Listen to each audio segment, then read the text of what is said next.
इन दोस्त welcome my YouTube channel BK classes जगह में। तो देखिए दोस्तों, आज हम लोग पढ़ेंगे क्लास 12 दोस्तों हिंदी तो सूरदास की झोपड़ी दोस्तों भिवाई क्वेश्चन आंसर सेवेंटी और OJT क्वेश्चन हम लोग करेंगे आज। तो मेरे चैनल पहले बार दोस्तों मेरे चैनल को सब्सक्राइब कर लीजिए और बेल आइकन को प्रेस कर लीजिए ताकि दोस्तों आप लोग के बोर्ड एग्जाम के लिए बहुत अच्छा से तैयारी हो पाए। तो चलते दोस्तों क्वेश्चन नंबर 1। चूल्हा ठंडा क्या होता तो दुश्मनों का कलेजा कैसे ठंडा होता? नयाक नाम की इस कथन में निहित भाव का स्पष्ट कीजिए। ठीक है दोस्तों, हम लोग शॉर्ट में आप लोग बताते चलते हैं। यह कथन नयाक नाम ने कहा था कि इस कथन में निहित भाव इस प्रकार की है कि सूरदास के जल रहे घर से उसके शत्रुओं को प्रसन्नता हो रही होगी। झगड़ा के पूछने पर के लिए चूल्हा ठंडा नहीं किया था। इसके उत्तर नयाक नाम ने यह उत्तर दिया था कि चूल्हा ठंडा होता तो दुश्मनों का कलेजा कैसे ठंडा होता। तो दोस्तों क्वेश्चन आ सकता है, नयाक नाम ने क्या कहा था? तो देखिए उसने कहा था कि चूल्हा ठंडा होता तो दुश्मनों का कलेजा कैसे ठंडा होता। क्वेश्चन नंबर 2, भैरव ने सूरदास की झोपड़ी में क्यों आग लगाई? देखिए भैरव सूरदास की झोपड़ी से बहुत नाराज था। देखिए भैरव सूरदास से बहुत नाराज था।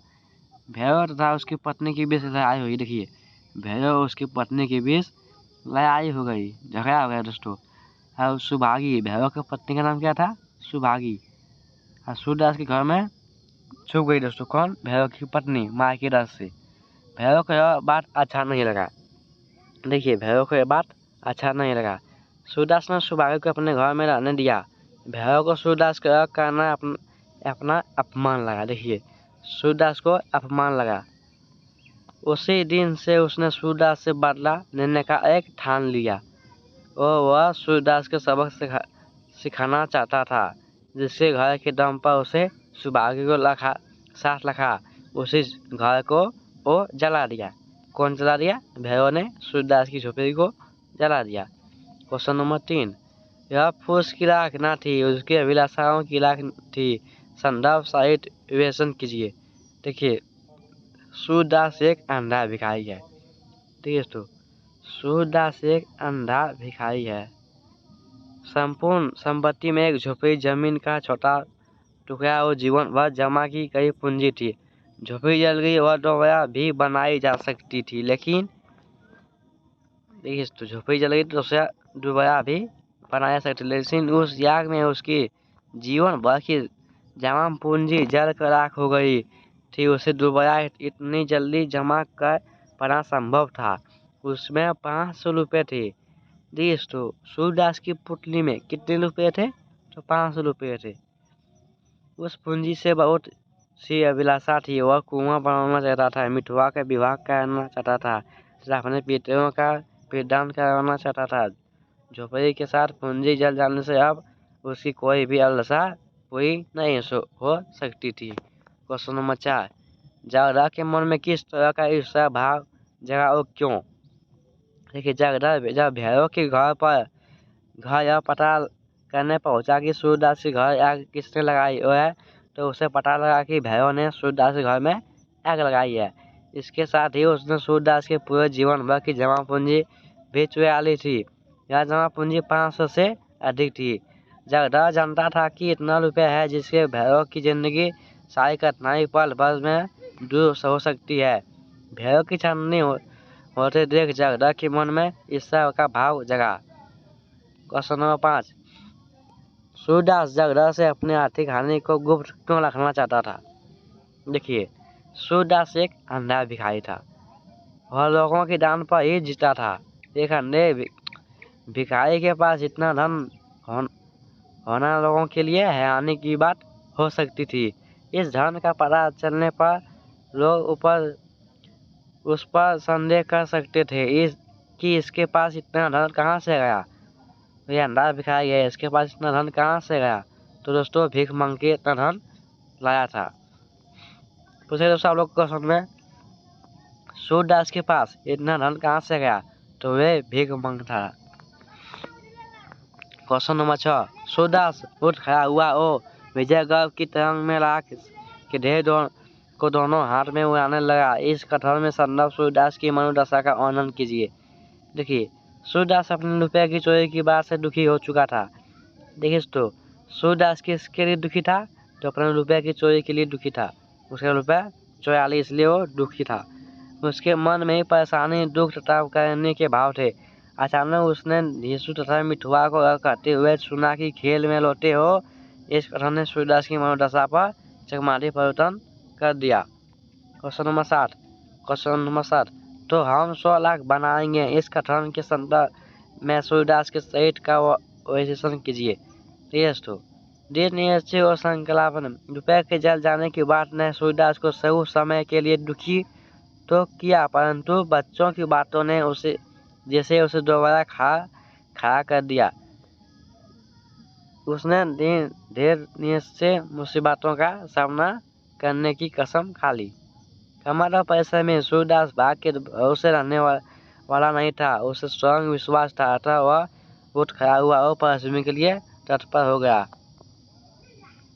ये सब हम लोग डिग पोस्ट उत्तरीय प्रश्न उत्तर देखेंगे। डिग 5 नंबर का दोस्तों, सूरदास की झोपड़ी पाठ की वर्तमान समय में पाठ्यता क्या है? अपने विचार लिखिए। देखिए, प्रस्तुत पाठ सूरदास की झोपड़ी प्रेमचंद के प्रति उपन्यास अंगभूमि का एक अंश है। सूरदास उसका प्रमुख पात्र नायक है। उपन्यासक सरकार ने उसके शरीर के माध्यम से पात्रों का जीवन का सर्वोत्तम समय देश का प्रयास किया है। तो दोस्तों, आप लोग का पढ़ लीजिएगा बहुत अच्छा से। क्वेश्चन नंबर 2 हम हाल शॉर्ट में आप लोग का बताते चलते हैं। सूरदास की झोपड़ी के आधार पर भैरव का चित्रण कीजिए। देखिए, सूरदास की झोपड़ी में भैरव खलियाना के रूप में प्रस्तुत किया गया। दोस्तों, कविता एवं सौंदर्य अतः भैरव को सामंजस्य एवं निर्जल व्यक्ति था। विश्वास एवं संदेह करना भैरव की शक्ति किस्म का इंसान है। बदले की भावना, भैरव बदले की भावना से ग्रसित व्यक्ति है। चोरी करना, भैरव उम्दा दर्जे का चोर भी है। ईर्ष्यालु, भैरव में ईर्ष्या की भगवान कूट कर भी सूरदास की रुपये चुराने लगने के बाद जगदम्बा के सामने अपने मन के भाव उजागर कर कहता हुआ उसके बारे में कहता है कि उससे उन्होंने पैसों की गर्मी थी जो अब निकल जाएगी। देखिए, इस लागू उत्तर प्रश्न उत्तर देखेंगे। सूरदास की झोपड़ी में लगी आग में सब कुछ जलकर राख हो गया था, लेकिन फिर भी सूरदास के लाख रुपए क्यों नहीं खोजता है?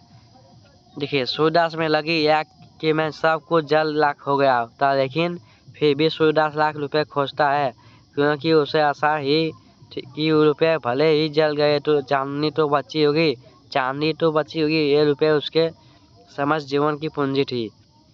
क्वेश्चन नंबर 2 जो कुछ होना था और हो चुका है, यह कथन सूरदास के चरित्र की किन विशेषताओं का उजागर करता है? जो कुछ होना था तो हो चुका, यह कथन सूरदास को भाग्यवादी होने तथा वक्त में बता न पाने वाले व्यक्ति के रूप में प्रकट करता है। क्वेश्चन नंबर 3 सूरदास झोपड़ी जल जाने के बाद रुपया एकत्रित करने के विषय में क्या विचार करता है? सूरदास झोपड़ी जल जाने के बाद रुपया एकत्रित करने के विषय में विचार करता है कि पैसे किसी और के पास रख देता है, इसके अच्छा तो धन संचय ही ना करता या उसके ऊपर खर्च करता, एक काम पूरा करता जाता। मेरी ये गलती थी कि सारे काम एक साथ निपटाने की सोचता रहा। देखिए दोस्तों, सूरदास ने सोचा कि एक बार में ही अपना पैसा पूरा जमा करके कोई कुछ काम एक बार में कर ले, लेकिन दोस्तों उसका काम नहीं हो पाया। देखिए दोस्तों, आप लोग का यदि एक बार में पैसा रखेगा तो नहीं होगा दोस्तों। देखिए, रात्रि लगौती प्रश्न उत्तर। क्वेश्चन नंबर 1 रात में कितनी बजे अक्षमा सूरदास की झोपड़ी में आग लगी ज्वाला भड़क उठी? तो देखिए दोस्तों, रात में 2 बजे। कितने बजे? रात में 2 बजे अक्षमा सूरदास की झोपड़ी में आग की ज्वाला भड़क उठी। क्वेश्चन नंबर 2 जब जगदम्बा भैरव से मिलने पहुंचा तो भैरव क्या कह रहा था? जब जगदम्बा भैरव से मिलने पहुंचा तब भैरव चुपचाप बैठकर नारियल का हुक्का पी रहा था।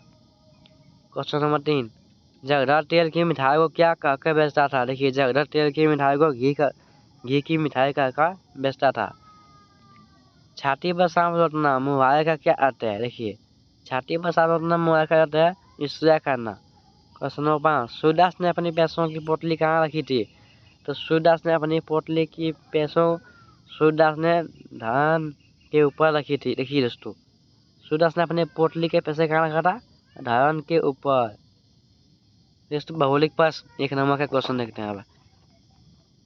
प्रश्न नंबर 1, सूरदास झोपड़ी के लेखक कौन है? तो देखिए दोस्तों, सूरदास की झोपड़ी के लेखक कौन है? तो आप लोग दोस्तों हम बताए थे कि देख लीजिए दोस्तों आप लोग का। देखिए दोस्तों, सूरदास की झोपड़ी का लेखक कौन है? तो प्रेमचंद। 1 प्रेमचंद। क्वेश्चन नंबर 2, सूरदास की झोपड़ी किस उपन्यास का अंश है? तो दोस्तों रंगभूमि का उपन्यास का अंश है। क्वेश्चन नंबर 3, सुभागी किसकी पत्नी थी? तो देखिए, सुभागी भैरव की पत्नी थी दोस्तों, जो उसको मार रहा था। कौन? भैरव। सूरदास की झोपड़ी किसकी द्वारा जलाई गई? तो देखिए दोस्तों, आप लोग को पहले उत्तर हम बता दिए। सूरदास की झोपड़ी किसकी द्वारा जलाई थी? देखिए दोस्तों, आप लोग का इसको कमेंट कीजिएगा। मैंने देखिए दोस्तों कि भैरव ने इसको झोपड़ी जलाई थी। क्वेश्चन नंबर 5, सूरदास की पोटली किसने चुराई थी? तो देखिए दोस्तों, जिसने आग लगाई उसने उसका पोटली चुराई। कौन? भैरव। क्वेश्चन नंबर 6, चूल्हा ठंडा क्या होता है? दुश्मनों का कलेजा कैसे ठंडा होता? यह कथन किसका है दोस्तों? तो यह कथन नया राम का है। कौन? क्वेश्चन नंबर 4, नया Ram. VVI question answer. Question number 7, Surdas की पोटली में कितने पैसे थे? तो 500 से ऊपर थे। कितने? 500 से ऊपर। क्वेश्चन नंबर 8, भैरव को सूरदास के प्रति उकसाने का कार्य किसने किया? तो जगधर ने। तो उसको उसकाने भड़काने कौन करता था? जगधर ने। दोस्तों आप लोग हम बुक में आप लोग का हम बताए थे, सबका वीडियो मेरे चैनल में है दोस्तों, तो जाकर देख लीजिए। सूरदास को किसके जेल जाने का ज़्यादा दुख था? तो देखिए दोस्तों, उसको एक दुख था कि उसकी पोटली के जल जाने से दुख था। क्या? उसके पोटली। क्वेश्चन नंबर 10, खाली जगह से ज़्यादा दिग्गज जीवों को कोई वस्तु नहीं होती। तो देखिए दोस्तों, आशा। आशा दोस्तों बहुत आशा नहीं होती दोस्तों, किसी चीज़ का आशा नहीं रखना चाहिए। क्वेश्चन नंबर 11, सूरदास ने पैसे कैसे जमा किए थे? तो देखिए दोस्तों, सूरदास ने पैसे भीख मांगकर जमा किए थे। इससे भीख मांगकर। क्वेश्चन नंबर 12, अंधे भिखारी के लिए दरिद्रता इतनी शर्म की बात नहीं। तो देखिए दोस्तों, इसमें क्या आ जाएगा? 12। दोस्तों 12 का देखते हैं आंसर। 12 दोस्तों 4। 12 का आंसर हो जाएगा 4। धन दोस्तों, धन हो जाएगा। 13, सूरदास अपने पुत्र को उसके मित्रों की बात सुनकर इस जीवन को क्या मान लेता है? तो देखिए तो इस जीवन को क्या मान लेता है? 13 का भी देखते हैं दोस्तों। 13 का दोस्तों 1, खेल मान लेता है दोस्तों। क्या? खेल। 14, तो हम 100 लाख बनाएंगे इस कथन में सूरदास के किस शरीर का पता चलता है? देखिए दोस्तों, इसमें सूरदास को क्या पता चला? हार ना मानने की। क्या? हार ना मानने की। पर दोस्तों हम जितना बार आग लगा झोपड़ी में उतना बार हम बना लेंगे, इसका हार कभी नहीं मानेंगे। क्वेश्चन नंबर 15, तुम खेल में लौटते हो, यह बात किसने कही? तो देखिए, इसने ढीसू ने मिठुआ से। किसने? ढीसू ने मिठुआ से कही। क्वेश्चन नंबर 16, सूरदास की अभिलाषाएं क्या थी?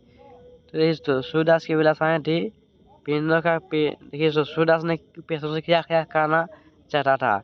पेटों का पिंडा करना, 2 मिठुआ का विवाह करना, 3 कुएं बनवाने से उपरोक्त सभी सब हो जाएगा दोस्तों।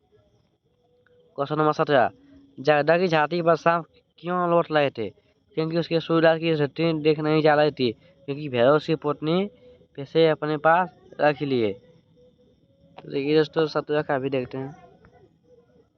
17 का 2 हो जाएगा दोस्तों। 17 का 2, क्योंकि भैरव ने उसकी पोटली के पैसे अपने पास लिए नहीं थे। क्वेश्चन नंबर 18, झगड़ा कैसा व्यक्ति था? देखिए दोस्तों, झगड़ा कैसा व्यक्ति था? तो झगड़ा लालची व्यक्ति था दोस्तों। 18 का 3 होना चाहिए, लालची। देख लेते हैं। हाँ दोस्तों, 18 का 3 आंसर। क्वेश्चन नंबर 19, सूर्यदास अपने आर्थिक हानि को झगड़ा से गुप्त क्यों रखना चाहता था? तो दोस्तों, क्योंकि एक गरीब के पास इतने पैसे होने राजा की बात, क्योंकि वह सभी से पोटली की बात गुप्त रखना चाहता था, क्योंकि वह झगड़ा पोटली के बारे में नहीं बताना चाहता था। तो दोस्तों, आपका सही जवाब ऑप्शन नंबर 1, क्योंकि वह एक गरीब की इतना बात पैसे कितना राजा के बाद। क्वेश्चन नंबर 20, झोपड़े की याग को किस याग के समान बताया गया? देखिए दोस्तों, इसकी इस याग के समान बताया गया, इस याग की याग के समान। क्या दोस्तों? इस याग की याग के समान। देखिए दोस्तों, आप लोग का वीडियो और जो 30 आंसर हो गया दोस्तों। तो मेरे वीडियो पसंद है तो लाइक करें और मेरे चैनल को सब्सक्राइब करें दोस्तों, ताकि बोर्ड एग्जाम के लिए आपको बहुत अच्छा से तैयारी हो पाए। मिलते हैं दोस्तों अगले वीडियो पे।